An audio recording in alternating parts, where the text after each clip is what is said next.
The chapel went silent the moment my mother's voice sliced through the room. "You changed your name." Not a question, an accusation. Every single head turned my way. My father's fingers crushed the program in his hand. My brother stopped mid-laugh in the doorway. I slipped into my second-row seat, the paper still warm against my skin.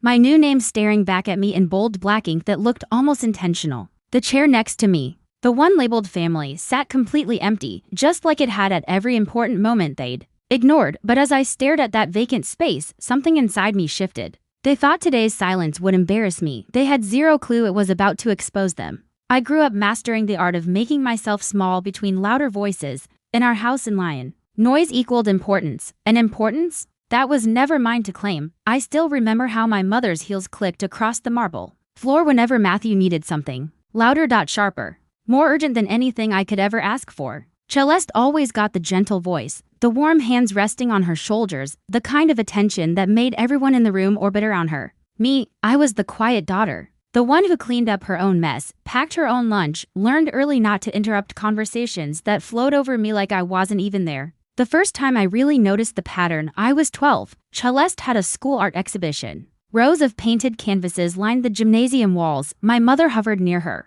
smiling at neighbors, brushing invisible dust off her dress. I stood in the corner clutching the certificate I'd received that same morning, an award for a regional science competition. Not a single family member showed up. They didn't even remember what time it was. Mom walked past me like I was part of the furniture. "Hold your sister's jacket," she said, shoving the soft fabric into my hands without even looking. I folded the certificate into my pocket. The paper crinkled loud enough to hear across the room. Nobody heard it. Years later, during my high school graduation, they showed up late. The ceremony had already begun. My row of classmates shuffled awkwardly as my family searched for seats. When they called my name, I stood up, scanning the crowd for the four faces that mattered most. Only one chair in the family section sat empty. Mine. My siblings had left for a lake party. My parents got stuck in traffic, though I found out later they'd stopped for coffee first.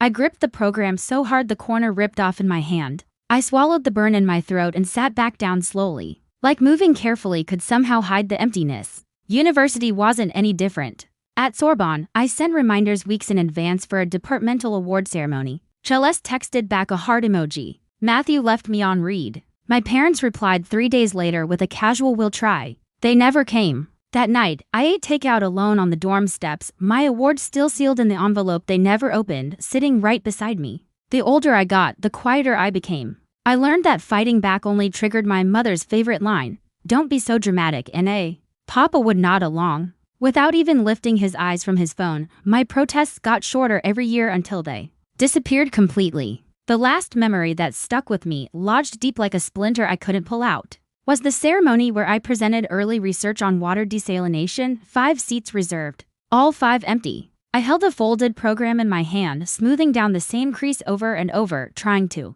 pretend the hollow space beside me wasn't glaringly obvious. My phone buzzed.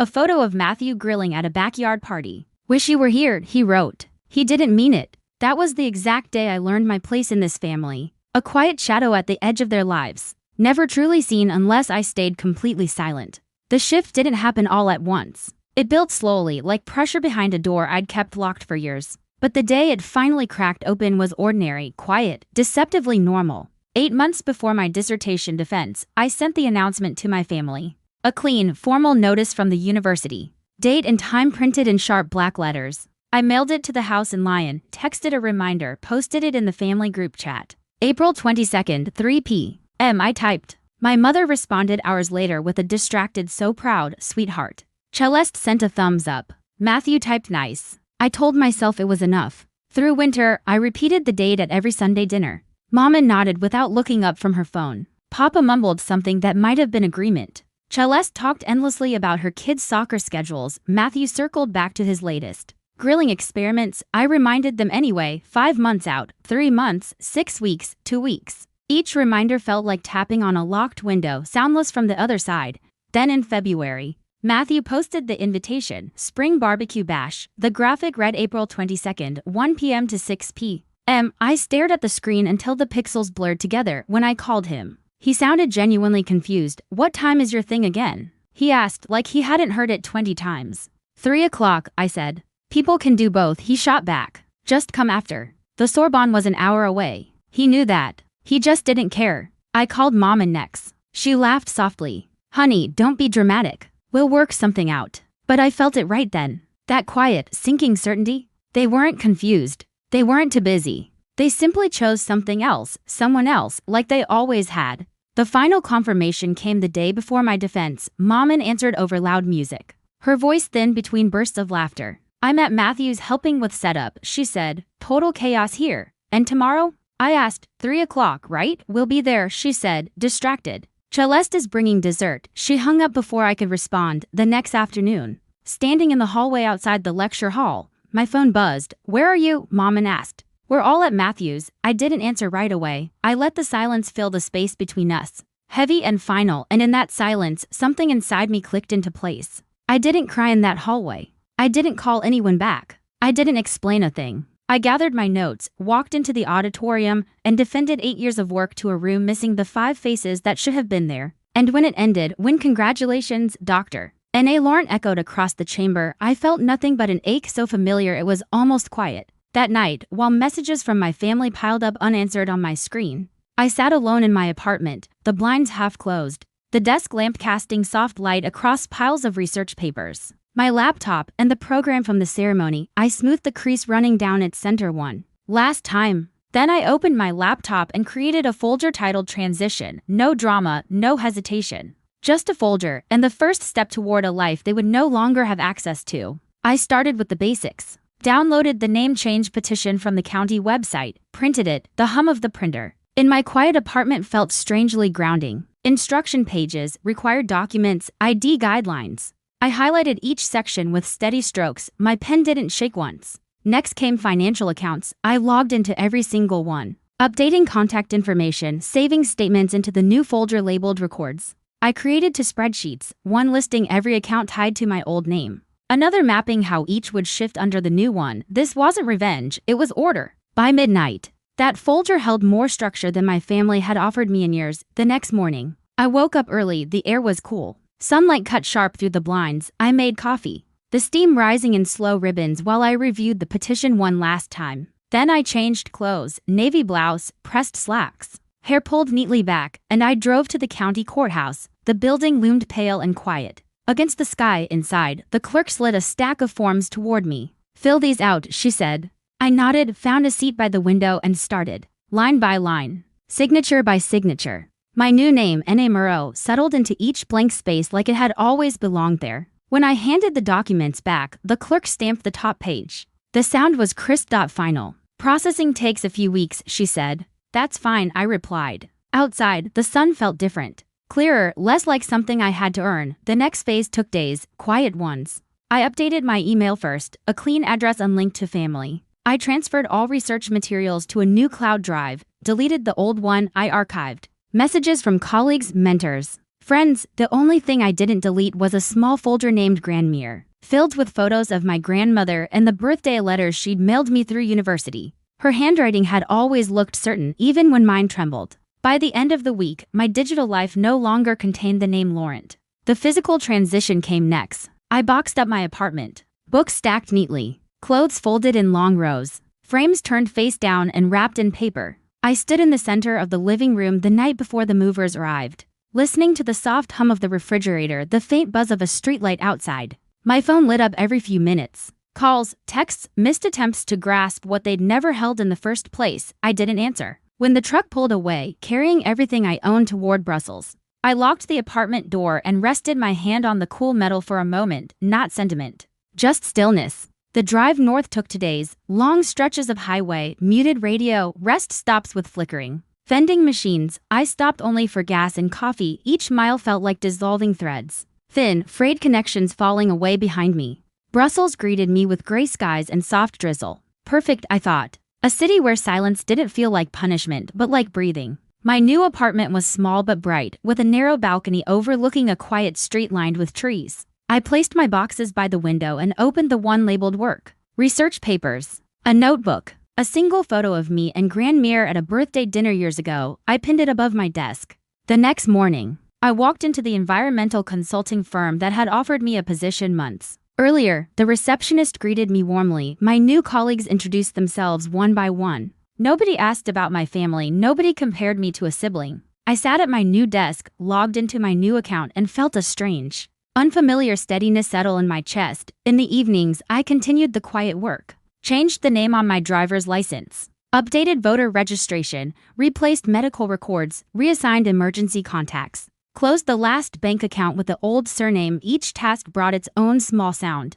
The tap of keys, the click of a button, the soft rip of an envelope, not dramatic, not triumphant, but precise, controlled, mine. Some nights I'd sit at my desk with the window cracked open, letting the cool air drift inside. I'd reach for a form, a bill, a document, and feel that familiar tightening in my chest ease just a little. This time, I thought, sliding another page into the completed folder. I won't fix what they've broken. It wasn't a vow, just a boundary, finally written down. The notification arrived on a gray morning weeks after I'd settled into Brussels. Your name change petition has been approved, it read. A simple sentence, a quiet switch flipped. I printed the confirmation. The page still warm when I slipped it into a folder labeled identity, the new documents, license, bank cards, workplace records had already begun updating. Soon, nothing would carry the name my family forgot. On purpose, I didn't announce it. I didn't message anyone. I just lived. But silence has a way of echoing when people expect noise.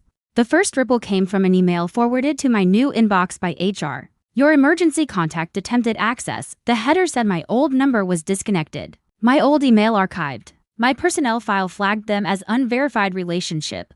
The system locked them out. Automatically, another ripple arrived the following week.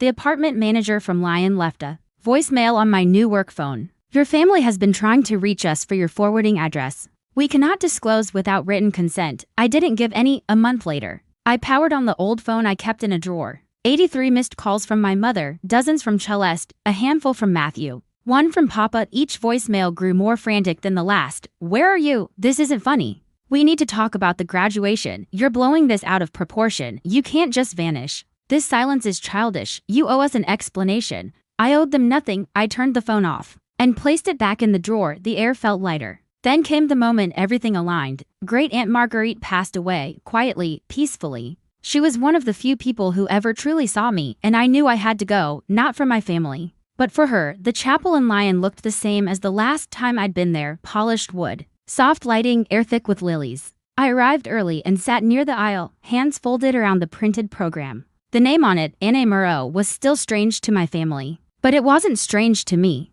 Not anymore. They arrived in a wave. My mother stopped mid-step when she saw me. You changed your name. It wasn't a question. It was an indictment. My father's jaw tightened. Celeste blinked in disbelief. Matthew looked like someone had slapped the air from his lungs. Their eyes flicked to the program, then to me, then back again. You should have told us, Maman said under her breath. You should have shown up, I replied, my voice level. She opened her mouth, ready to argue, but the chapel attendant signaled for quiet. During the service, they watched me more than the ceremony. Every so often, Maman's gaze slid toward me, confusion, frustration, something like fear. The same fear people feel when a familiar map has been redrawn without them after the final hymn. She followed me outside. N.A., this isn't fair. She whispered, we made a mistake. Families move past things. I stood by my rental car, the soft wind shifting the edge of my coat. You chose a barbecue over my doctorate, I said. You didn't forget. You prioritized. That's not true. It is, I said. And now the systems I exist in only recognize people who show up. You weren't listed. The rest handled itself. Her face tightened as the realization finally landed. There was no argument she could make to undo a court record, a state file, a digital identity. Love could be claimed, but paperwork was immune to guilt. Celeste approached next. You didn't have to go this far, she said. I didn't go far, I answered. I went where I was seen. Matthew didn't speak at all. I got into the car, closed the door, and watched their shapes blur through the windshield. They couldn't follow, not legally, not digitally, not emotionally. The life tied to my old name had ended without ceremony. The one tied to my new name had already begun, and for the first time, the loss wasn't mine. Brussels settled around me the way a soft night settles around a cooling street, quiet, unhurried, indifferent in the gentlest way. Months passed and the rhythms of my new life formed themselves without effort. I walked to work. Under low gray skies, I brewed coffee in the small kitchen of my apartment. The sound of water filling the silence instead of breaking it. On my desk, drafts of water reclamation models spread across the wood in careful lines, lit by a diffuse morning glow that made everything look calmer than I felt. Slowly, the stillness stopped feeling foreign. My name, N.A. Moreau. appeared on memos and email signatures, on project briefs each time I saw it. Something inside me anchored a little deeper. At meetings, colleagues asked for my opinion without comparing me to anyone else. After work, a coworker would invite me for coffee. Or Luke would meet me at a small cafe tucked between two brick buildings. He listened. He remembered details. He asked about the desalination project I'd been refining for years. And he didn't pretend interest. He showed it. Some nights I'd sit on the balcony with a blanket around my shoulders, the city humming softly in the distance. The rain traced lines down the railing, steady and unbothered. I thought about the empty chair at my defense, the one I'd stared at for a long moment before starting my presentation. The image returned now and then, but its shape had changed. It wasn't an ache anymore, just a memory, small and flat, like a photograph tucked at the back of a drawer. I didn't hate them. That surprised me. Hatred required weight, and I no longer carried theirs. The paperwork had done one thing I never could. It carved a clean boundary, not a barricade, just a line. On one side, the life where I waited to be chosen. On the other, the life where I didn't. When I left the courthouse months earlier, I hadn't been running from my family. I'd been walking toward myself, toward a name that belonged to someone who showed up for me, even when no one else did. Now, in the soft drizzle of a Belgian evening, I realized something quieter than forgiveness, simpler than closure. I wasn't missing anymore. I had arrived. Boundaries aren't punishments.